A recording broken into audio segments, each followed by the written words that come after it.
Terima kasih Anda masih bersama saya di acara Kick Andy, dan topik kita kali ini mengenai orang-orang yang mengalami cobaan hidup tetapi mereka berjuang dan ujungnya adalah kebahagiaan.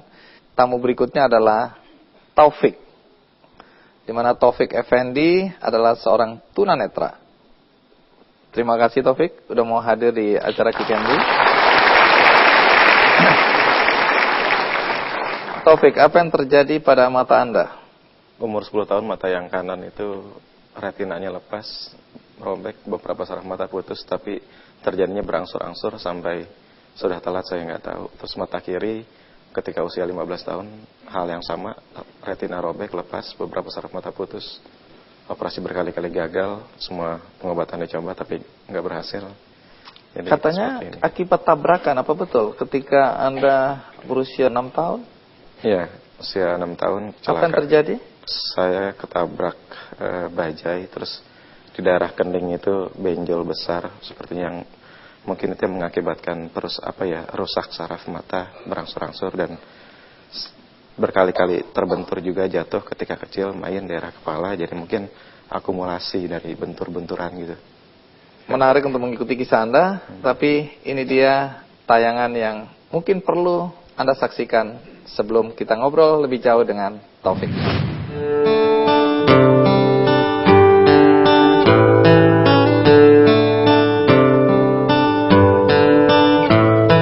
Bermimpilah setinggi langit dan raihlah impianmu.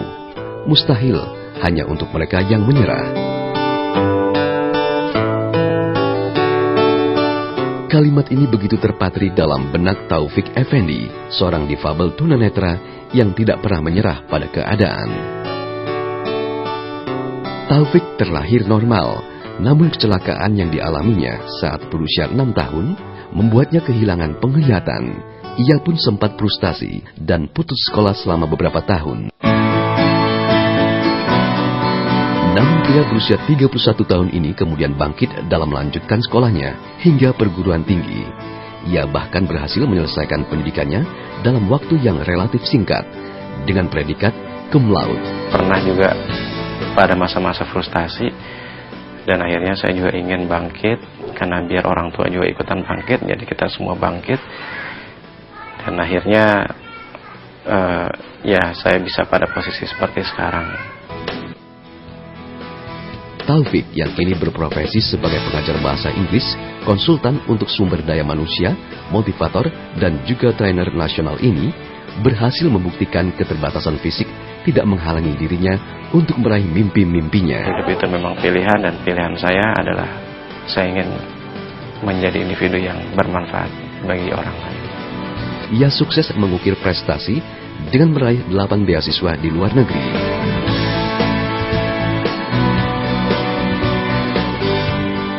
Pria yang aktif berorganisasi ini kemudian mengusung sebuah organisasi sosial bersama istrinya, Ita Yunita, yang diberi nama Gebrakan Indonesia.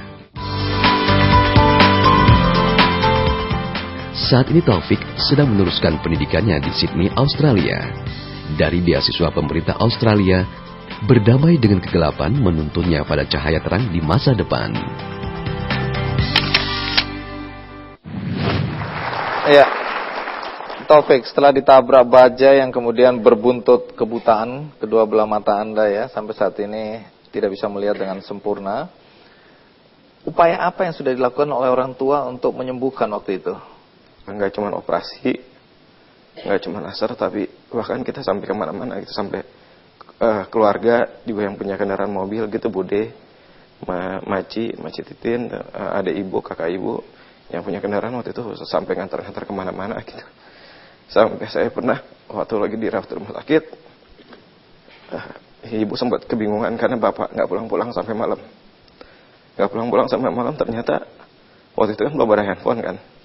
Ternyata bapak sampai jauh-jauh ke Merak nyari akar bahar untuk buat obat. Jadi perjuangan orang tua memang sampai sebegitunya. Tapi memang sepertinya skenario yang terbaik memang ya sudah seperti ini gitu, untuk jadi pesan sosial buat masyarakat. Kalau memang tanpa penglihatan sebenarnya kita masih bisa berprestasi. Ya, jadi upaya orang tua untuk menyembuhkan mata Taufik waktu itu habis-habisan lah ya. Sampai saya dengar bahkan untuk biaya, orang tua Anda menggunakan uang yang dipinjam dari bank yang seharusnya dipakai untuk biaya kuliah kakak-kakak Anda. Iya, itu yang saya rasa paling berat karena memang orang tua kan cuma guru SD, ibu bapak saya. Tapi waktu itu ketika Anda masih kecil dan kebutaan sudah mulai lebih parah ya. Iya. Anda nggak siap ya. Saya dengar Anda bahkan menangis setiap malam, setiap hari, stres berat menghadapi kenyataan bahwa Anda tidak bisa lagi melihat. Ya, karena memang saya cuma di kamar aja kan, dan seringnya tuh kamar itu lampu selalu biasa saya matikan. Karena saya nggak kuat terekspos dengan cahaya, dengan matahari. Saya kalau keluar harus pakai kacamata, jadi di rumah aja. Terus kalau lebaran gitu yang paling saya ingat itu kalau yang lain happy gitu, senang, saya biasanya sampai rumah saya langsung ke kamar nangis gitu. Kok kapan saya sembuhnya gitu? Kapan nih doa terwujud gitu? Kapan bisa terkabul? Kok saya pengen sembuh, tapi ternyata keinginan itu, doa itu nggak kunjung datang. Saya dengar gara-gara itu orang tua juga jadi depresi ya, menghadapi kenyataan bahwa anaknya juga tidak bisa menerima kenyataan itu. Depresi secara langsung sih saya rasa nggak pernah terungkap gitu ya dari lisan orang tua, tapi saya bisa lihat gitu, saya bisa merasakan kalau sepertinya memang tidak sulit untuk orang tua yang nggak pernah terbayang kalau suatu saat anaknya akan menjadi tunanetra. Titik balik Anda ketika Anda masuk Tanmiyat, apa yang terjadi waktu itu? Ketika saya masuk asrama Tanmiyat di Bekasi itu, saya melihat ternyata banyak yang seperti saya. Jadi memang ternyata saya nggak sendirian.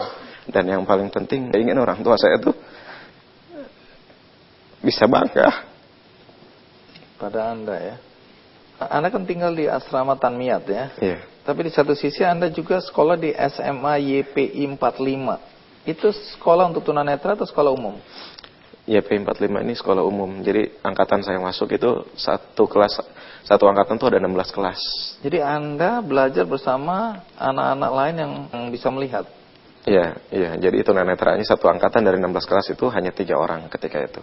Saya dengar Anda bahkan lulus di peringkat ketiga dari 240 murid. Setelah lulus apa yang Anda lakukan? Karena saya dengar Anda sempat juga jadi tukang pijat. Betul begitu atau belajar pijat? Ya udah mulai mijit-mijit dan udah punya rencana. Orang tua udah renov rumah bagian depan buat panti pijat. Terus saya juga udah masuk sekolah pijat karena orang tua dukung untuk kuliah, tapi memang khawatir apa ya nanti kalau kuliah bisa kerja gitu. Tapi saya dengar Anda nggak betah terus lari ke Bandung. Iya, saya kabur ke Bandung, baru harusnya program 2 tahun, baru 6 bulan saya kabur ke Bandung. Kenapa? Saya pikir saya kurang cocok di pijat gitu, terus saya pengen belajar musik gitu. Saya akhirnya ke panti juga, asrama tunanetra juga di Bandung. Anda kemudian kuliah, ambil gelar sarjana. Nah itu bagaimana ceritanya? Kakak-kakak saya dua-duanya kuliah, itu juga jadi motivasi buat saya, kok saya cuman begini gitu.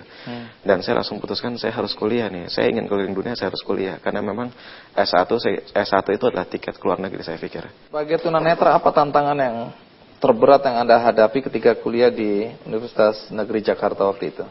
Tantangan paling besar untuk tunanetra itu ya baca buku. Ketika itu kan belum ada teknologi yang saya tahu ya, saya belum tahu teknologi banyak. Jadi kalau kawan-kawan tinggal ke perpustakaan, ke toko buku, tinggal baca gitu. Dan itu jadi saya harus direkamkan sama kawan. Tanpa kawan gitu ya, saya yakin saya juga nggak akan bisa seperti sekarang gitu. Karena memang kawan-kawan yang bantu saya, keluarga yang bantu saya. Jadi saya terima kasih banyak pada semua yang sudah bantu.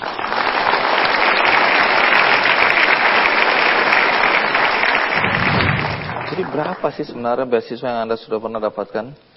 Ya kalau dihitung dengan yang mundur 8.